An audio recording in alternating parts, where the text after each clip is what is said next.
G'day Grubs, today is a hell of a day. It is a tier 10 light tank mobility shootout. I'm going to take all 6 of the tier 10 lights, run them through their paces in the most practical way possible. I'm going to kick it off with a mines hill climb. Obviously, that's incredibly important so we can see which is the fastest to get up the hill at mines. I'm then going to run it through a straight flat out drag race at Yamato Harbour where we count the first tank to hit 50 kilometers an hour, which is obviously an arbitrary number, but I think it's a pretty important number. If you can get up to 50 kilometers an hour quickly, then you can do all kinds of good things. And we're also going to count the tank that can go the length of the Yamato Harbour heavy flank the fastest. And then finally, we are going to go around New Bay. We're going to be actually doing a test where we see which is the first tank to climb the top of the hill at New Bay and get halfway along the ramp, and then the first tank to finish. I'm going to take all those numbers at the end, and then we're going to have a little chat about them and talk about the tanks themselves and why this mobility test is something I think I've wanted to do for the longest time, but I've just never done it. And why have I wanted to do it? Because, man, I drive a lot of light tanks. Being the tank that is first to an important position like a spotting position on the top of Middleburg can make or break the way your team plays the game. Anyway, let's kick this off and see how we go. And please forgive me for the right side of the screen. We had a huge desync issue with the audio, and it was just too off-putting for words to see my mouth not moving and the words coming out. So we're just going to leave the Bushka head on top of the Bushka body at right and run the Batchat through the paces. Now, the reason obviously I picked the Batchat to kick off here is it's such a storied light tank. In fact, it was our first tier 10 light tank. It has 820 horsepower, a 32.93 power to weight ratio, is the third lightest tier 10 medium, and fantastic terrain resistance of 0.91 and 1.1. And it really set a cracking pace going up the hill in 13.58 seconds. The Sheridan, surprisingly, is also extraordinarily light. This is the second lightest tier 10 medium. I think the fact that it's made of paper mache has something to do with that. 501 horsepower only, but very, very good terrain resistance numbers. The 0.91 and 1.1 there stand for soft, medium, and hard terrain. So basically, you're climbing up this medium terrain, which is grass terrain here. Now, I'm going to show you a little cheat here with the Rheinmetall Panzerwagen. We're going to run it straight to start with, and it has a 1.3 and a 1.5 terrain resistance. So the worst terrain resistance for medium terrain like this. It has a huge amount of horsepower and torque, but it's also a tubby bugger, and came in at 14.9. But what I thought I'd do was showcase something that only this tank can do. This is the only tank that has the elite engine boost, right?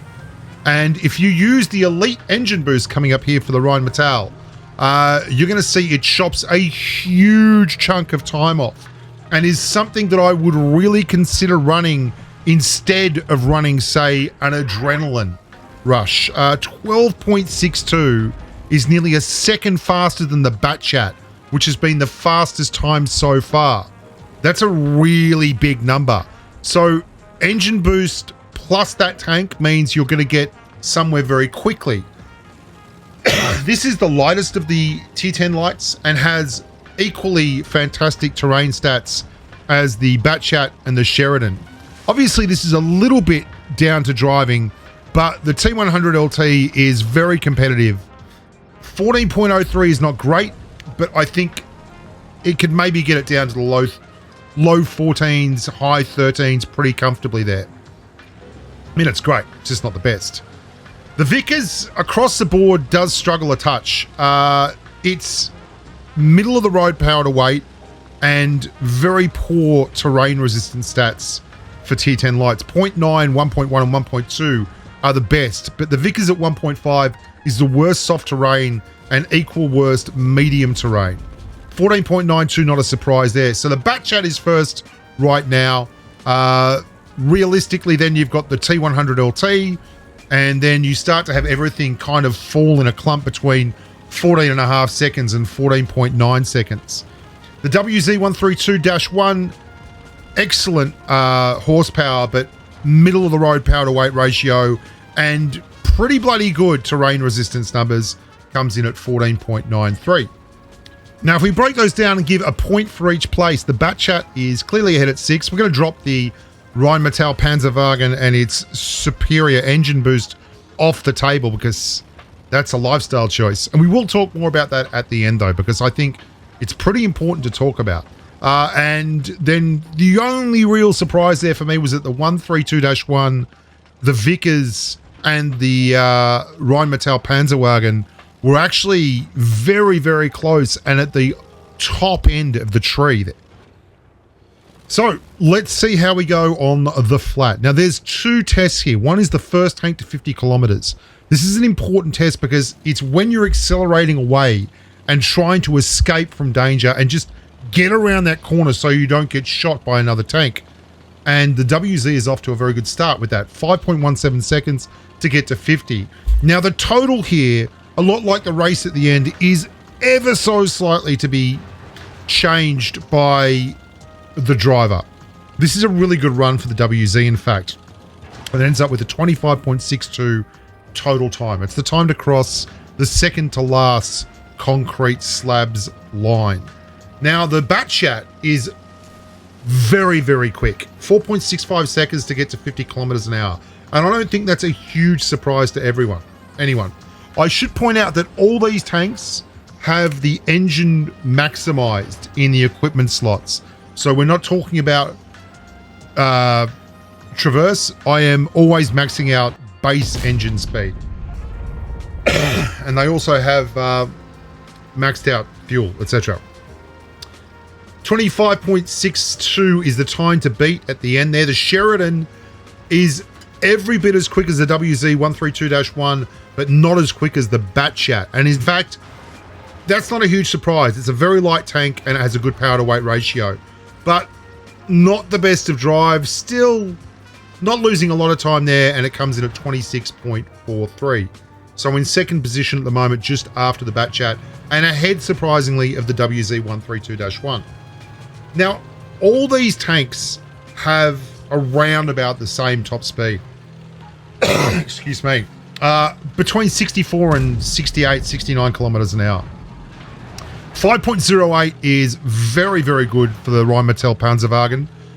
For its first 50 kilometers an hour, its acceleration running a 5.0, and then slotting down sub 26 again in the long game. Here is probably my favorite light tank in the game, the T100 LT. And this will go a long way to explaining why. 4.62 kilometers an hour out of the gate, first to 50. I move that around a lot, so this is not a good drive, but it's still going to post a very good overall time. Its acceleration and the way it holds its speed is excellent. And it comes across the line in a blitzkrieg fast 25.55. Just goes to show you, it's not all about the lack of turning. The Vickers, 4.98. Pretty good. It's actually got, for a hefty little tank, a very quick turn of heel from start to finish. Where it struggles a tiny bit is in reaching that top end.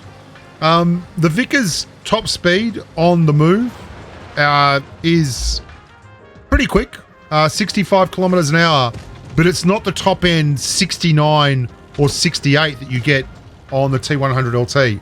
So after 3 tests, we have the Batchat with 14, the T100 LT well on top with 17, and the Vickers bringing up the rear on 7. But plenty more to come. There is redemption in the air, lads, as we go to New Bay. And we're going to do a little test here where we let the tank start accelerating for about 25 or 30 meters, and then we start the timer. So they are actually hitting the gate running. So I wanted to get them all kind of hitting things at pace, and then we're going to go the hill climb. So when you get to the mid part of the top hill, the top ramp, there is a shadow there. We're going to take that as our first checkpoint, and then the last checkpoint, there is another crack in the road just near the start area there. So we're going to run a quick loop. Now, admittedly, something comes out here which I think is absolutely key, and it's how well the Batchat corners. It really does. It doesn't slide out as much on this hard terrain, and it doesn't get stuffed, shoved into the barrier as much. 26.67 is actually very competitive going up the hill, and it's now flat chat, Batchat, down to the finishing line, which is this little shadow from the last light pole, just, 48.38, very respectable time. You're going to see what I mean when driving does play somewhat of a part in this test. There's you'll see what I mean. Anyway, but again, this is just really to give you an overview on the tanks. The Sherry kicks it off, and we're racing now, heading up towards the corner past the big donut, and going to make a easy left before heading down the big ramp to the climb. Right up into the Pennines here for the Sherry on the tour, king of the mountain, ripping and raring right up the ramp. About to clock its time, 26.67, the time to beat at the checkpoint, and the Sherry is actually under, doing very well. And you can see again, no problems with that turn, a little bit wider than the Batchat, but we're not hitting the ramp. And that's gonna come up in just a second. Because one of the things about mobility is it's all about going fast, but it's also about, can you slow down and turn at the same time? The Sherry comes in 0.38 seconds under the Batchat. Now these are obviously much longer drives than you would normally get in a game. You're not going to be doing these kind of laps, but I thought I would put it in here as an idea of when you've got to make a huge rotation, and it's really that last set of the game, the 1v1s. So he set up the run to the ramp nicely there. The time to beat 26.53 from the Sheridan. Nice racing line there from the Rheinmetall Panzerwagen. And it is going to come in at 26.02. So our new clubhouse leader. Now that's a problem. There's a couple of tanks that don't take that turn as nicely. You can feel that they want to just slide a little. And I'm not talking about dancing. But it's a very respectable time right off the bat, and 47.93 the time to beat. So as long as you can get around that corner without bleeding too much speed, you're going to be okay. And we tripped the gate for the T100 LT, and we are racing. Now, the problem the 100 LT has here is when you're at the top, it actually gets up to its top speed very quickly. And it means that when you come into that last corner, she wants to roll. She wants to get wide and slide. So 26.05, right up there with the Rheinmetall Panzerwagen. But you can see, oh, she's gliding. It gets so much speed in a straight line that it burns as it turns the corner. I thought this was very interesting. It's certainly something that checks out and aligns with my experience anecdotally with the tank. 48.75, the worst time overall, but the second best time to the top of the hill. Both those things seem absolutely correct to me. Our second to last competitor, the Vickers, is rolling and lining up for the big left-hand turn. The Vickers always feels a lot like the 4202 before it finally got unnerved. What do I mean by that? The 4202 used to have a top speed of 40 kilometers an hour, and the engine would get you there so quick, and then it would feel like you were speed limited, just like, and the Vickers feels a lot like that. You get to your top speed so easy, and you feel like you've got more power to burn, but it just doesn't go there. 2707 is the slowest tank across the top of the Rubicon there. And yeah, overall, the Vickers has been pretty disappointing in these speed trials. Clocking in at 50 flat. That's well behind the Batchat and much further behind the Sheridan. And here comes the Sherry, the last challenger for the Sheridan. The Sheridan is in the clubhouse right now.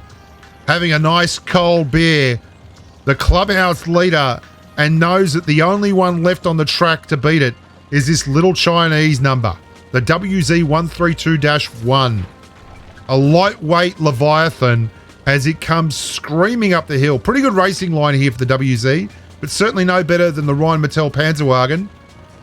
Probably a little worse, a little twitchy there coming to the top of the hill. The time though, 25.90.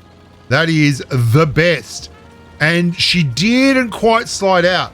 The best blend of like T100 LT and bat chat maneuvering for this map on hard terrain was this little number here, as it clocks 47.38 for the final and takes the chocolate rations right off from the Sheridan.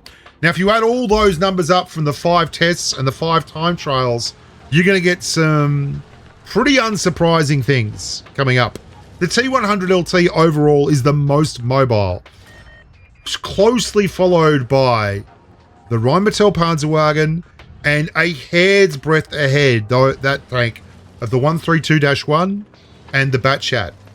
Think about that though, the area where the 132-1 really struggled was climbing a hill straight from the start, right? It really struggled on medium terrain, climbing a hill straight from the start. The best for that was the Batchat. That was the category the Batchat won. The hill climb medium terrain, great, but the Sheridan would have loved to have hill climbed there, and it could have hill climbed fast enough to just put one in the side of the Batchat. I will talk a little bit about the Rhein Mattel Panzerwagen. I would seriously consider running the Elite engine boost over the Adrenaline Rush because it makes such a huge difference. None of the other tier 10 lights can run that, and it drags that tank up into the stratosphere in terms of mobility. And it doesn't really have the DPM. It's a wonderful job they've done balancing these tanks. I mean, they are all better on certain maps than other tanks are on certain maps. And they all have opportunities to improve certain things. Like the Vickers has got 10 degrees of gun depression and can maximize HESH. The T100 LT, no real gun depression, is a pancake, but slides out because it goes so quickly and doesn't grip the road. The WZ132-1 is just an overall beautiful blend of everything, but struggles to climb soft terrain. So the most mobile overall is the T100 LT, but it's map for map and situation for situation. I hope you guys enjoyed that. I hope it was useful for you. I know it's a long video, but I put a lot of effort into making it. So take some numbers, put them into your gameplay, and come home a champion. I'm Bushka. Thank you for watching. Look after yourselves. Remember to like the videos and subscribe, and stay safe on the battlefield. Bye for now. Oh, and if you want to see something else like this again, testing, well, just ask. The comments are there for a reason. Au revoir, amigos.